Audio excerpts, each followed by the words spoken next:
This is a Sports Catastrophe production.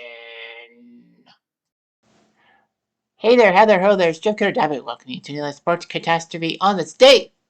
And on this day, May the 6th, 1954, one of the greatest feats in running history happened as Roger Bannister became the first man to run a mile in under 4 minutes. We take that for granted nowadays with athletics events, but man, 4 minutes is always hard and all that. So anyway, the great Roger Bannister was born in 1929 and had an early running career and all that. He actually saved his energy for the 1952 Olympics.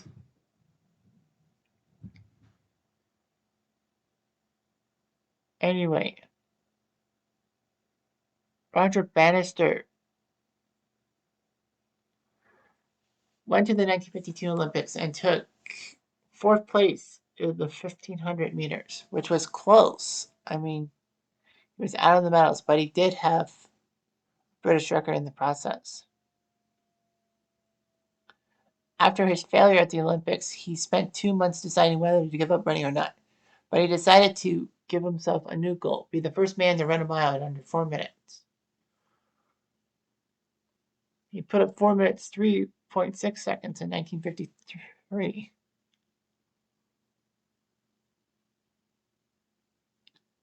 And then Bannister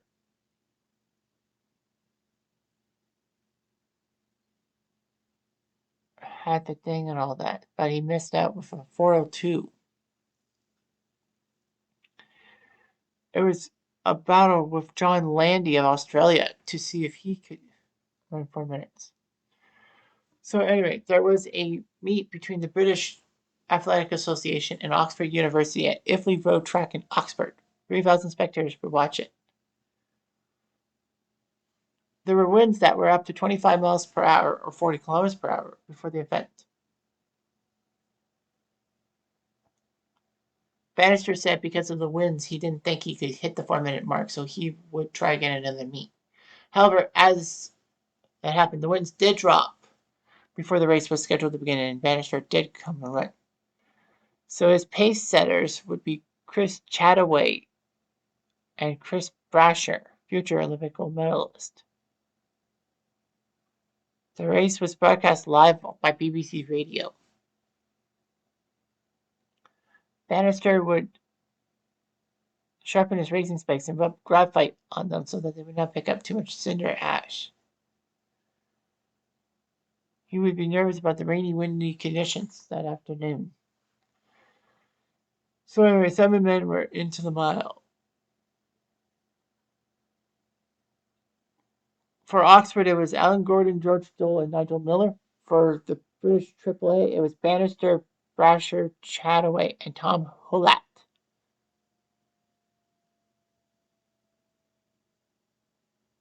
Well, Nigel Miller was in as a spectator, but he didn't realize he could run.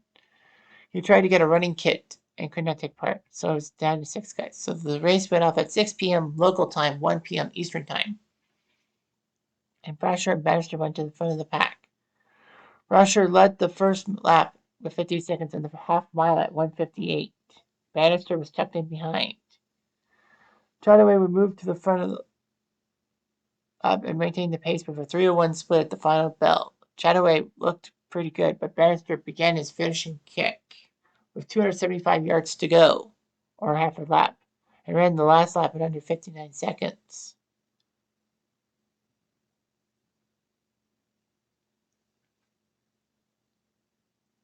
The stadium announcer was Norris McWhirter, who was actually the co-publisher and co-editor of the Guinness Book of World Records. Anyway, he teased the crowd by delaying his announcement of Bannister's race time for as long as possible. This is how he did it.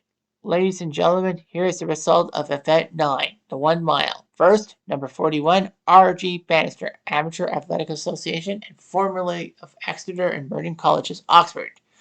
with a time which is a new meeting and track record, and which, subject to ratification, will be a new English native, British national, all comers, European, British Empire, and world record. The time was 3, and then the roar of the crowd drowned out the announcement because it was 3 minutes 59.4 seconds.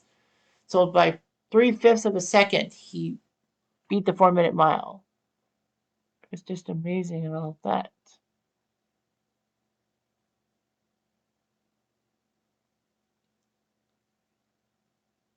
So anyway, it was anyway, he did all that. However, 46 days later, on June 21st, 1954, John Landy of Australia broke the record with a time of 3:57.9 in Turku, Finland.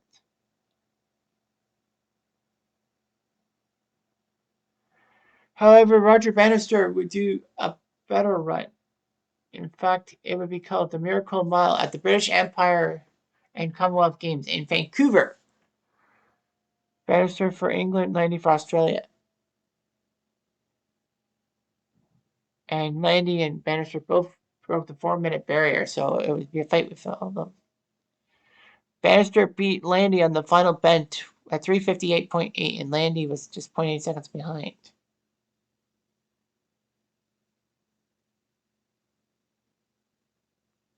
So anyway, they even had a bronze sculpture of it outside the Pacific National Exhibition grounds in Vancouver. He was knighted for his stuff in 1975.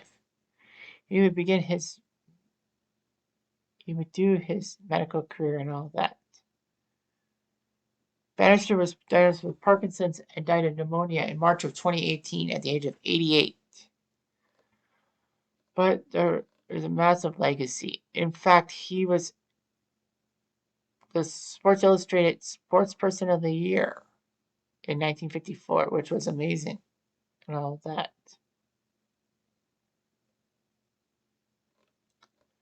So it was amazing. Like 4-minute mile. Like I said, we take advantage and we take granted of that stuff. But Roger Bannister made athletics history, and you can't beat that. Anyway, I'm Jeff Diamond. I do.